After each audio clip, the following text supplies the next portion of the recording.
D'abord, saluer une salle bien pleine malgré les aléas du jour, donc c'est formidable. Et puis, remercier évidemment tous ceux qui ont participé à l'organisation de ce 4e Forum de la mode qui devient une jolie tradition.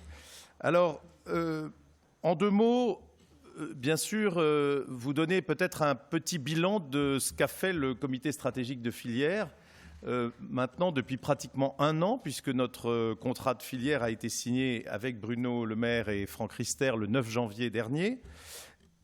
Depuis le départ, moi, quand j'ai été nommé président de ce comité de filière, j'ai souhaité pouvoir mener un certain nombre d'actions en rassemblant l'ensemble de la filière. Et c'est vrai que ces grandes marques que Bruno Le Maire vient d'évoquer entraînent l'ensemble de notre filière dans des secteurs aussi divers que, bien sûr, la mode, les accessoires, mais aussi la bijouterie, la joaillerie et la maroquinerie, entre autres, l'art de la table, enfin tous les secteurs représentés au sein de notre comité de filière. Et donc, mener des actions également le plus concrètes et le plus pragmatiques possible. Et nous avons essayé de nous concentrer sur 4 thèmes principaux qui sont d'une part les problèmes d'emploi, de dynamisme de l'emploi, de la formation, des compétences, le problème de la capacité industrielle de la production et de du dynamisme de la sous-traitance dans les différents secteurs, l'accompagnement des marques, jeunes ou moins jeunes, mais pour leur permettre d'avoir une croissance plus forte et notamment vers l'international. Et puis, bien sûr, et Bruno Le Maire en a longuement parlé, le développement durable. Alors, dans ces axes, et très rapidement, je voudrais dire que nous avons fait un certain nombre de choses qui ont avancé. Bien sûr, le lancement de l'Institut français de la mode, j'y reviens pas, mais c'est très bien parti et l'ambition que le ministre vient de réaffirmer, elle est celle de toute la filière et notamment des marques, des groupes qui ont soutenu ce nouvel Institut français de la mode, dont le rôle doit être clé dans l'avenir et confirmé et être en écho avec ce leadership mondial que nous avons et que nous avons non seulement en France, mais que nous avons particulièrement à Paris. Je ne redis pas l'importance des Fashion Week. Nous n'avons pas trouvé un meilleur terme en français, j'en suis désolé dans cette enceinte, mais c'est vrai que ce leadership, il est très fort. Nous avons, et c'est en cours, c'est l'actualité de ces dernières semaines, lancé une campagne importante pour attirer les vocations vers nos métiers, en exprimant ce besoin que nous avons, l'ensemble de la filière, d'environ 10 000 nouveaux emplois, nouveaux recrutements par an. Et donc, vous avez sans doute pu voir cette campagne. Elle est basée sur un certain nombre d'éléments. Elle a notamment un film qui a déjà été vu plus de 300 000 fois. J'ai été sur BFM, j'ai été interviewé par France Info et d'autres médias nationaux, l'Observateur, le journal L'Observateur. D'autres médias nationaux s'intéressent à notre campagne et vont continuer d'en parler, donc c'est une très bonne nouvelle.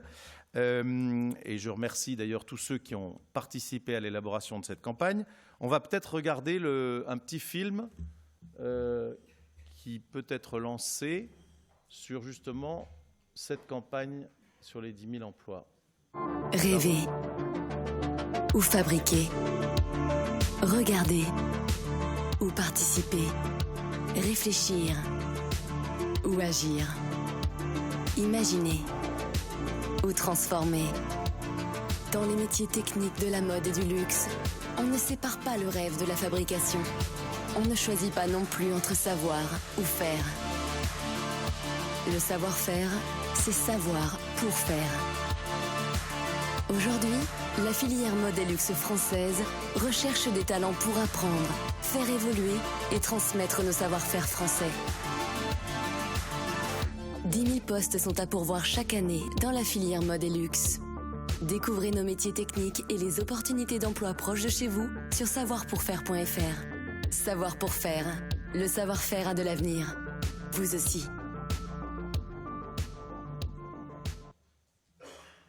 Donc il est important que l'ensemble du dispositif que nous avons mis en place soit relayé par les sites des régions, des entreprises, que les passerelles se fassent pour maximiser l'impact de cette campagne.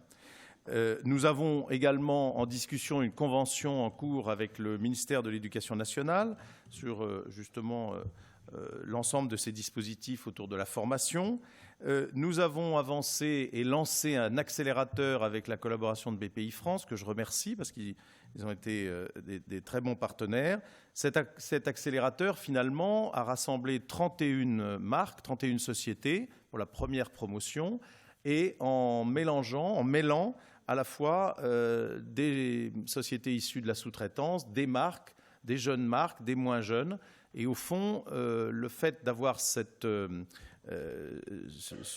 groupe diversifié est une richesse pour l'ensemble des participants, et les premières réactions sont extrêmement favorables. Nous avons complété ce dispositif, toujours avec l'aide de BPI France, par une série de diagnostics dits 360 sur des entreprises pour essayer d'identifier les leviers d'accélération de la croissance et de la pertinence de leur organisation. Donc, voilà, je ne veux pas être trop long. Nous avons évidemment aussi, grâce au défi, consolidé le dispositif géré par l'IFSIC, qui a fait ses preuves et sur lequel nous avons pu mettre un certain nombre de moyens. Reste un sujet qui est dans l'air du temps, comme l'a dit le ministre, et qui devient extrêmement prioritaire, et que nous avons commencé d'aborder à travers l'axe du recyclage, et notamment un certain nombre de démonstrateurs de possibilités de recyclage de fibres, dont celui qui a été inauguré en septembre dans les Hauts-de-France.